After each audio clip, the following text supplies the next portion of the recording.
In 1927, Buddy L debuted an outdoor railroad.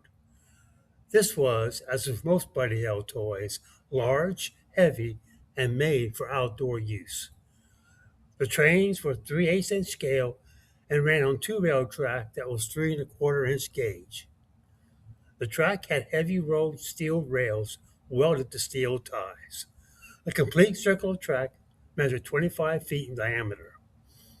The rolling stock consisted of a boxcar, tank car, stock car, hoppers, gondolas, flat car, side dumping ballast car, wrecking crane, clamshell dredge, pile driver, and steam shovel.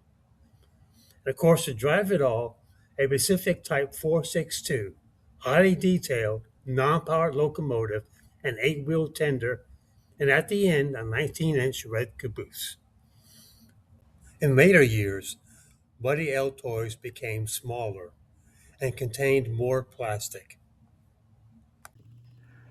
In the 1970s, while under Japanese ownership, Buddy L introduced more toys that contained more plastic. In 1975, they introduced this, the Buddy L battery-powered tabletop railroad. Notice that they called it a tabletop railroad instead of a mini train set, which is what Durham Industries called theirs. Notice also that it was made to Buddy L specifications in Hong Kong.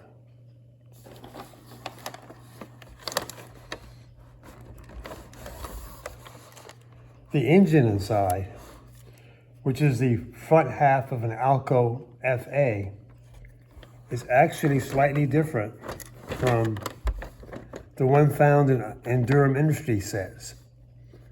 Notice that the engine has a little more overhang in the back.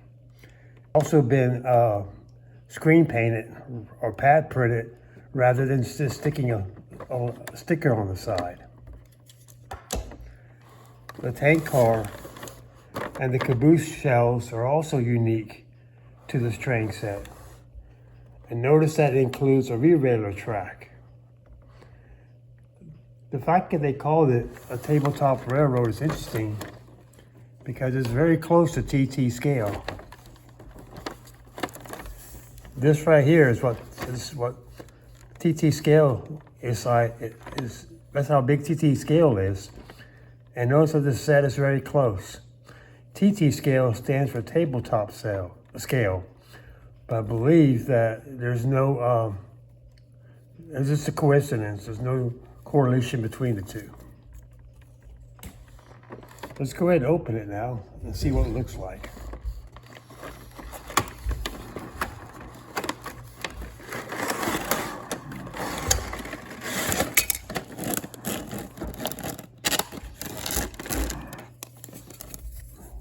So there's our re-railer.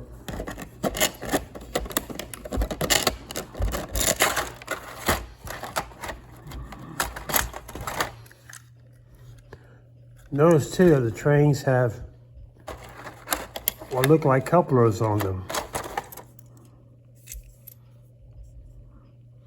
Unfortunately, it's like the one the engine is broken.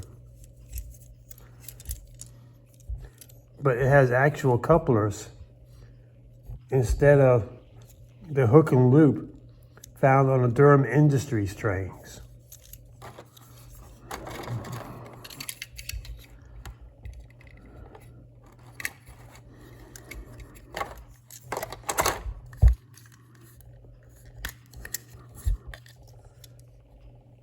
The motor end looks like it's never been used. Now that it's out of the box, I can confirm that the cylinder on the Buddy L set is slightly smaller here at the top than the one found on the Durham Industries trains. And after giving a slight jolt from a hobby transformer, it started right up.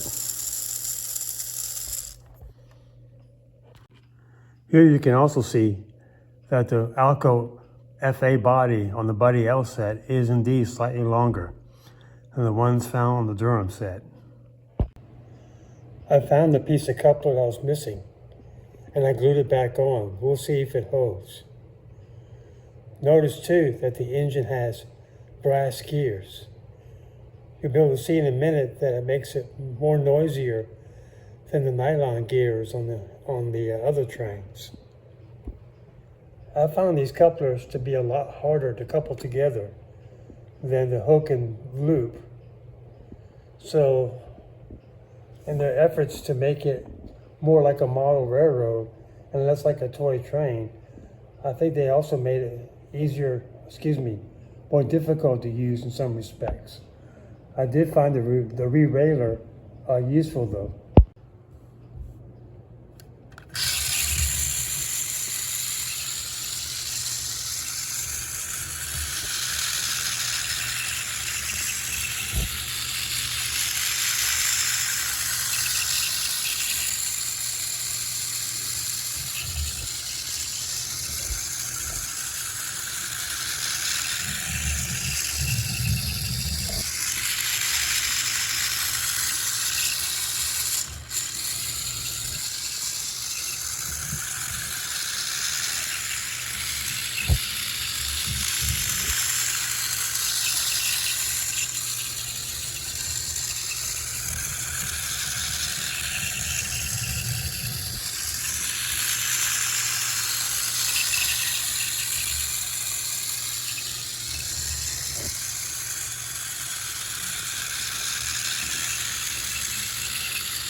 Buddy L appeared to discontinue carrying the tabletop railroad set after the 1970s.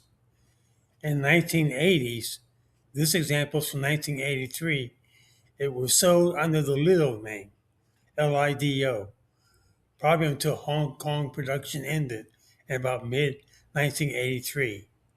It does not appear to have been picked up in China.